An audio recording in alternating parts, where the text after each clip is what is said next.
Kalau ulama-ulamanya beda pendapat itu biasa. Nak murid-muridnya jangan ikut-ikutan terjun pada dunia yang tidak biasa. Nah, cuman beda pendapat pun harus pakai adab. Nah, ini yang hilang sekarang. Dulu saya kecil itu, saya masih menyaksikan kiai-kiai saya itu, syekh-syekh kami itu masih bisa kumpul mudzakarah, duduk bareng-bareng. Bahkan pimpinan-pimpinan ormas kiai-kiainya. Saya itu ke pondok dalam usia yang 13 tahun itu masih bisa menyaksikan kiai kami itu masih duduk mudzakarah dengan kiai yang Persis, kiai NU, kiai ini bahas hukum-hukum. Kita ngelihat di situ. Dan hebatnya, walaupun berbeda pendapat, kencang dengan dalil di ruangan, itu saat ketemu bisa saling berpelukan. Terus saling berlomba mendahulukan tangan untuk cium tangan. Itu antar kiai, Anda bayangkan.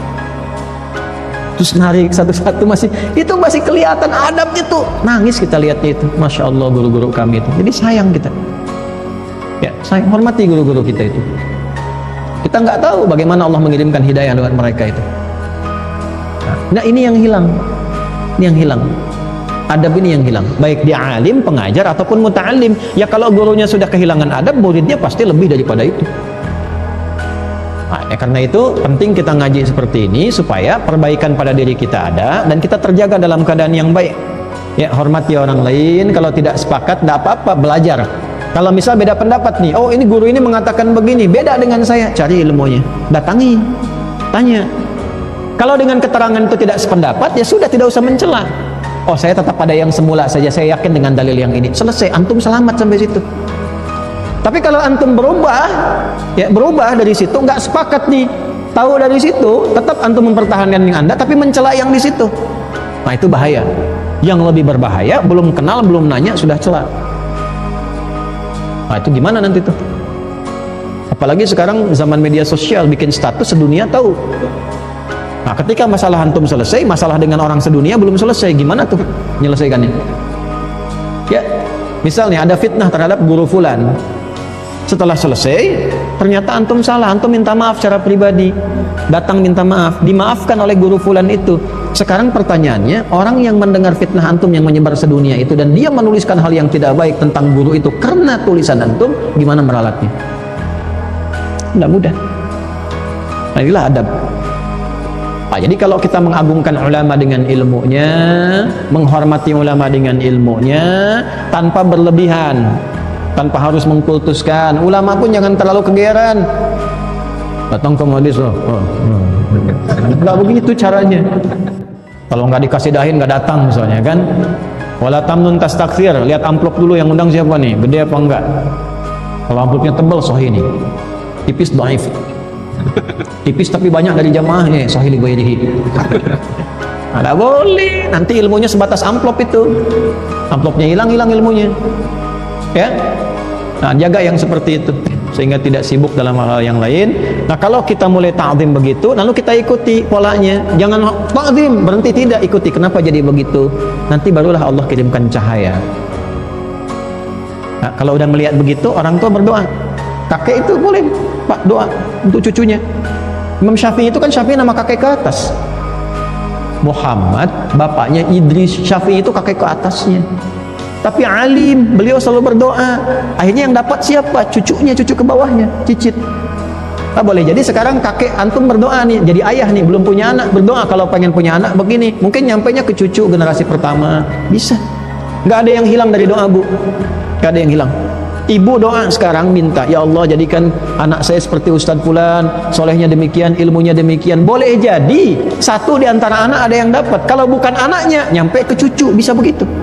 Doa tuh begitu, nggak ada yang hilang dari doa sepanjang ikhlas. Ini, jadi ulama tuh diikuti bukan hanya akhlaknya, bukan hanya ilmunya.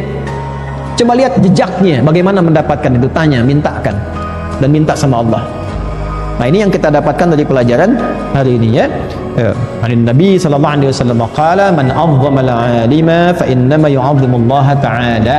Siapa yang menghormati seorang berilmu, mengagungkannya karena Allah, maka dia sedang mengagungkan Allah Subhanahu wa taala. Sepanjang ulama ini punya 4 kualifikasi tadi dan pewaris Nabi. Wa innamal ulama'a warathatul anbiya. Wa innamal ulama'u warathatul anbiya. Atau hadis lain innal ulama'a warathatul anbiya. Dari Ibnu Majah tersambung pada sahabat Abu Darda radhiyallahu taala anhu. Ya, kalau ada ulama pewaris Nabi begini, jaga ilmunya, jaga. Jaga dengan baik, perhatikan kesehatannya, jangan diganggu waktunya berlebihan. Udah ngajar banyak-banyak, waktunya istirahat, masih diketok juga pintunya. Lihat Imam Syafi'i datang ke Imam Malik. Kalau kita tuh begini, majlis hari Rabu datang hari Selasa. Jadi beliau duduk, ditunggu sampai majlis dibuka, nggak pernah ngetok. Tunggu sampai dibuka. Persiapan sebelum berangkat ngapalin Al-Muwatta. Begitu majlisnya buka hari Rabu, contohlah ya, hari Rabu misalnya. Belum dibuka, kata Imam Malik bilang sama asistennya, tolong cepat bukakan pintu, ada seseorang ahli yang sudah menunggu, orang baik yang menunggu di luar sana. Itu farasatil mu'min haqqa. Firasat orang beriman aja, apalagi ulama, itu nyata. Kata Imam Malik, cepat buka, sudah ada yang lama nunggu di situ. Begitu dibuka, Imam Syafi'i begitu datang, apa yang kamu inginkan? Pengen belajar ini guru? Kamu sudah punya apa? Saya hafal Al-Muwatta. Hafalin dulu karya gurunya.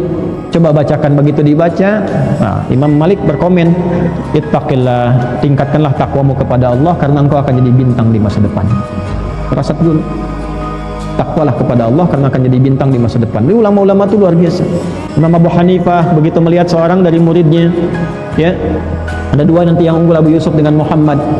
Tiba-tiba yang satu ini pintar, punya bakat, tapi ibunya, karena ayahnya sudah meninggal, ibunya minta bantu dia jualan kue. Jualan, tapi karena senang ilmu mampir ke majlis Imam Abu Hanifah, dengar-dengar, satu kali hilang. Imam Abu Hanifah penasaran, mana anak ini, dia kan pintar. Ditemui ibunya. Begitu ketemu ibunya, kata ibunya begini, kenapa Anda sibukkan anak saya di majlis Anda? Kalau dia nggak jualan kue, kami nggak bisa hidup, kata ibunya. Maka kata Imam Abu Hanifah, berapa yang kau hasilkan untuk anak Anda ini, untuk di rumah Anda dalam sebulan? Sekian, sudah, ini saya berikan untuk sebulan, anak Anda biarkan ngaji dengan saya. Kenapa bisa begitu? Karena dia akan nanti menikmati kue dan gelas yang indah di samping raja. Benarkah demikian? Wallahu a'lam. Kemudian belajarlah dengan Imam Abu Hanifah. Setelah dewasa, Imam Abu Hanifah meninggal, jadi mufti besar. Ternyata satu saat beliau jadi penasehat raja, duduk di samping raja, dihidangkan kue yang sangat nikmat dan gelas minuman yang pernah disampaikan Imam Abu Hanifah di masa lalu. Maka ketika itulah menangis imam besar ini, dan ketika ditanya kenapa, karena guru saya pernah mengatakan dulu saya akan duduk dalam suasana ini, dihidangkan kue dan ada minuman yang sangat indah.